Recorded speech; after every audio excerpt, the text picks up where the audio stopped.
पंडित जी, ये जो one nation one election, ये फ्रीडम के बाद हम लोग जो इंडिपेंडेंस मिला 1947 के बाद, ये तो चालू ही था। 67 के बाद ये चेंजेस होने लगा।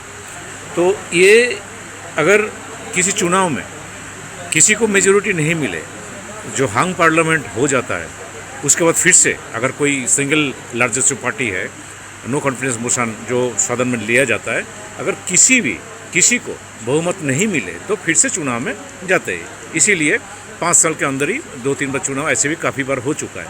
तो इसमें क्या कुछ सुधार लेके आ जाएगा?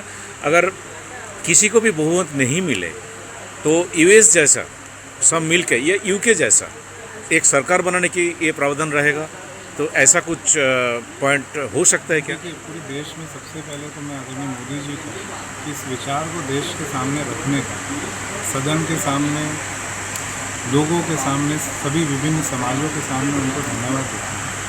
और जहाँ तक कि प्रश्न उठता है कि अगर कोई सरकार पूर्ण रूप से अपनी सरकार को पूरे 5 वर्षों तक नहीं चला पाती, तो उस विषय में क्या हो सकता है? हम सब जानते हैं कि वन नेशन वन इलेक्शन को लेकर रामनाथ कोविंद जी की कमेटी बनी, जिसने सभी विषयों को नियमों के साथ उस रिपोर्ट को सदन के सामने रखा, और वो विषय आने वाले समय में बिल के रूप में हमारे बीच में आएंगे और सदन के सामने भी आएंगे।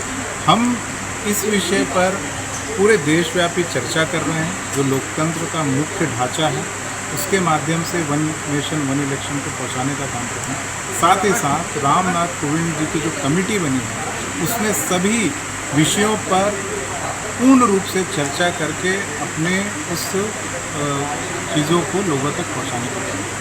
तो जब ये सदन में ये बात आएगी, उसके पहले समाज के सभी वर्गों को एकत्रित करके वन नेशन वन इलेक्शन की सार्थकता को लोगों तक पहुंचाने का काम हम लोग कर रहे हैं। धन्यवाद, थैंक यू।